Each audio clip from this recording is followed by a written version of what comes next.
നമസ്കാരം.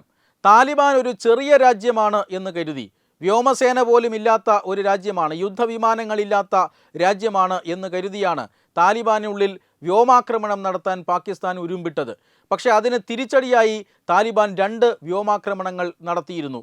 അത് ഈ കഴിഞ്ഞ ദിവസം ഏതാണ്ട് 11 മണിയോടുകൂടിയാണ് പാകിസ്ഥാൻ താലിബാനെ ആക്രമിക്കുന്നത്. താലിബാൻ തിരിച്ച് ഏതാണ്ട് വൈകുന്നേരത്തോടുകൂടി തിരിച്ചടി നടത്തുന്നു. ആ തിരിച്ചടിയിൽ പാകിസ്ഥാൻ ഏതാണ്ട് ഞെട്ടിപ്പോയി എന്ന് വേണം കരുതാൻ. കാരണം പാകിസ്ഥാനെ സംബന്ധിച്ചിടത്തോളം താലിബാന് വ്യോമാക്രമണം നടത്താനുള്ള കഴിവുണ്ടാകും എന്നൊരിക്കലും വിചാരിച്ചിരുന്നില്ല. പക്ഷേ അവർ ഇസ്ലാമാബാദിലും അബോട്ടാബാദിലും വ്യോമാക്രമണം നടത്തി. ഇസ്ലാമാബാദ് പാകിസ്ഥാൻ്റെ തലസ്ഥാനമാണ് എന്നോർക്കണം.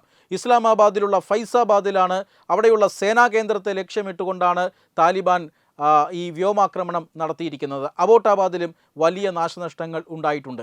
ഈ ഇസ്ലാമാബാദിനടുത്തുള്ള സേനാ താവളത്തിൽ നടത്തിയ വ്യോമാക്രമണത്തിൽ കൊല്ലപ്പെട്ടത് അവിടുത്തെ കരസേനാ മേധാവി അല്ലെങ്കിൽ പാകിസ്ഥാൻ്റെ സേനാ മേധാവിയായിട്ടുള്ള അസീം മുനീറിൻ്റെ ഏറ്റവും പ്രധാനപ്പെട്ട ഉപദേശകനായ ഒരു ഉദ്യോഗസ്ഥനാണ്. എന്ന് പറഞ്ഞാൽ അസീം മുനീറിൻ്റെ വലം കൈയാണ് ഇപ്പോൾ താലിബാൻ എടുത്തുമാറ്റിയിരിക്കുന്നത്. ഇന്ത്യക്കെതിരായി നടത്തുന്ന ഭീകരപ്രവർത്തനങ്ങളിലും ഇപ്പോൾ അഫ്ഗാനിസ്ഥാന് എതിരായി നടത്തിയിട്ടുള്ള വ്യോമാക്രമണത്തിലുമെല്ലാം പ്രധാനപ്പെട്ട പങ്ക് വഹിച്ചത്, പ്രധാനപ്പെട്ട ആസൂത്രണം എന്ന് പറയുന്നത് അസീം മുനീറിൻ്റെതായിരുന്നു. ആ ആസൂത്രണത്തിന് അസീം മുനീറിനെ ഏറ്റവും പ്രധാനമായി സഹായിച്ച ഒരു വ്യക്തിയാണ് ആഷിഖ് എന്ന് പറയുന്ന ഈ സഹായി. ആഷിഖിൻ്റെ കൊലപാതകം അല്ലെങ്കിൽ ഈ വ്യോമാക്രമണത്തിൽ ആഷിഖ് കൊല്ലപ്പെട്ടു എന്നാണ് ഇപ്പോൾ താലിബാൻ അവകാശവാദം ഉന്നയിക്കുന്നത്. അതുമായി ബന്ധപ്പെട്ട നിരവധി തെളിവുകളും താലിബാൻ പറയുന്നുണ്ട്. വെറുതെ വെടിവെച്ചിട്ടു എന്ന് മാത്രമല്ല താലിബാൻ പറയുന്നത്. ഇന്നും ഒരു പാകിസ്ഥാൻ്റെ യുദ്ധവിമാനം താലിബാൻ വെടിവെച്ചിട്ടുണ്ട്. കഴിഞ്ഞ ദിവസവും ഒരു യുദ്ധവിമാനം വെടിവെച്ച് താഴെയിട്ടിരുന്നു. അതിൻ്റെ വീഡിയോ ദൃശ്യങ്ങളും ഫോട്ടോഗ്രാഫുകളും എല്ലാം താലിബാൻ പുറത്തുവിടുകയും ചെയ്തിരുന്നു. ഈ രീതിയിൽ താലിബാൻ പാകിസ്ഥാനെ ഞെട്ടിക്കുകയാണ് ചെയ്തത്. സത്യത്തിൽ ഈ ആക്രമണം അസീം മുനീറിനെ സംബന്ധിച്ചിടത്തോളം വല്ലാത്ത തിരിച്ചടിയാണ്. ആ തിരിച്ചടിയിൽ അസീം മുനീറിന് ഏറ്റവും പ്രിയപ്പെട്ട അല്ലെങ്കിൽ ഏറ്റവും അടുത്ത ഒരു പട്ടാള ഉദ്യോഗസ്ഥനെ, ഒരു ഉപദേശകനെ നഷ്ടമായിരിക്കുന്നു. അത് പാകിസ്ഥാനെ സംബന്ധിച്ചിടത്തോളം വലിയ തിരിച്ചടിയാണ്. പാകിസ്ഥാൻ സർക്കാരും പാകിസ്ഥാനിലെ പ്രതിരോധ മന്ത്രിയുമെല്ലാം താലിബാനെ ഉടൻ തീർത്തു കളയുമെന്നും താലിബാനെതിരെ തുറന്ന യുദ്ധം പ്രഖ്യാപിക്കുകയാണ് എന്നും എല്ലാം പറഞ്ഞിട്ടുണ്ട്. പക്ഷേ ഇപ്പോൾ താലിബാൻ ആക്രമണം കടുപ്പിക്കുമ്പോൾ അല്ലെങ്കിൽ താലിബാൻ തിരിച്ചടി നൽകുമ്പോൾ മധ്യസ്ഥരുടെ അടുത്തേക്ക് പോവുകയാണ്, അല്ലെങ്കിൽ അങ്ങനെ പോയി എങ്ങനെയെങ്കിലും വെടിനിർത്തൽ നടത്താം എന്ന ഒരു തീരുമാനത്തിലാണ് ഇപ്പോൾ പാകിസ്ഥാൻ ഉള്ളത്. കാരണം അത്രമാത്രം വലിയ തിരിച്ചടിയാണ് ഇപ്പോൾ താലിബാൻ നൽകിക്കൊണ്ടിരിക്കുന്നത്. പാക് യുദ്ധവിമാനങ്ങൾ ഇപ്പോഴും താലിബാൻ അല്ലെങ്കിൽ അഫ്ഗാനിസ്ഥാന് മേൽ വട്ടമിട്ട് പറക്കുകയാണ്. എന്ത് തിരിച്ചടിയാണ് ഇനി അടുത്ത താലിബാൻ നൽകുന്നത് എന്നറിയില്ല. എന്തായാലും അഫ്ഗാനിസ്ഥാൻ താലിബാൻ അതിർത്തി പ്രദേശം അത് സംഘർഷഭരിതമാണ്. അതിർത്തി പ്രദേശത്തിനകത്ത് ഈ സംഘർഷം ഒതുക്കാം എന്നാണ് പാകിസ്ഥാൻ വിചാരിച്ചത്. പക്ഷേ പാകിസ്ഥാന് തെറ്റുന്നു.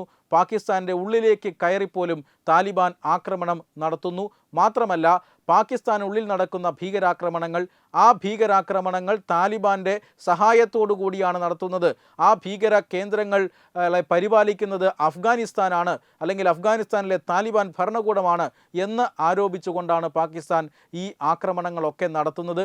പക്ഷേ ഇതുവരെയും അതിന് തെളിവ് ഹാജരാക്കാൻ പാകിസ്ഥാന് സാധിച്ചിട്ടില്ല.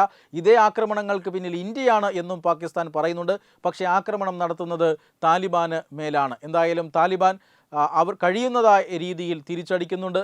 താലിബാൻ കൃത്യമായി തന്നെ പാകിസ്ഥാനെ ഞെട്ടിക്കുന്ന തരത്തിലുള്ള യുദ്ധതന്ത്രം പുറത്തെടുക്കുകയുമാണ്. എന്തായാലും അസീം മുനീറിൻ്റെ ഏറ്റവും അടുത്ത ഉപദേശകനെ നഷ്ടമായി എന്നത് പാകിസ്ഥാനെ സംബന്ധിച്ചിടത്തോളം ഈ യുദ്ധത്തിൽ ഏറ്റവും വലിയ തിരിച്ചടിയായി മാറുകയാണ്. വെബ് ഡെസ്ക് തത്തുമൈ news. Brought you by Kerala AIDS control society. HIV AIDS സംബന്ധമായ സംശയങ്ങൾക്ക് 1097 എന്ന 24 മണിക്കൂറും പ്രവർത്തിക്കുന്ന ടോൾ ഫ്രീ നമ്പറിലേക്ക് വിളിക്കുക. വാട്സാപ്പിലും ഫേസ്ബുക്കിലും ഒക്കെ സ്റ്റാറ്റസ് അപ്ഡേറ്റ് ചെയ്യാറുണ്ടല്ലോ. HIV സ്റ്റാറ്റസോ HIV പിടിപെടാനുള്ള സാഹചര്യങ്ങളിൽ കൂടി അറിഞ്ഞോ അറിയാതെയോ കടന്നു പോയിട്ടുണ്ടാവാം. എന്ത് തന്നെയായാലും മുൻകൂട്ടി പരിശോധിച്ച് HIV സ്റ്റാറ്റസ് അറിയൂ. സൗജന്യ HIV പരിശോധനയും കൗൺസിലിങ്ങും ആരോഗ്യ കേന്ദ്രങ്ങളിൽ പ്രവർത്തിക്കുന്ന ICTC അഥവാ ജ്യോതിസ് കേന്ദ്രങ്ങളെ സമീപിക്കുക. നിങ്ങളുടെ സ്റ്റാറ്റസ് എന്തായാലും വിവരങ്ങൾ രഹസ്യമായി സൂക്ഷിക്കുന്നതായിരിക്കും.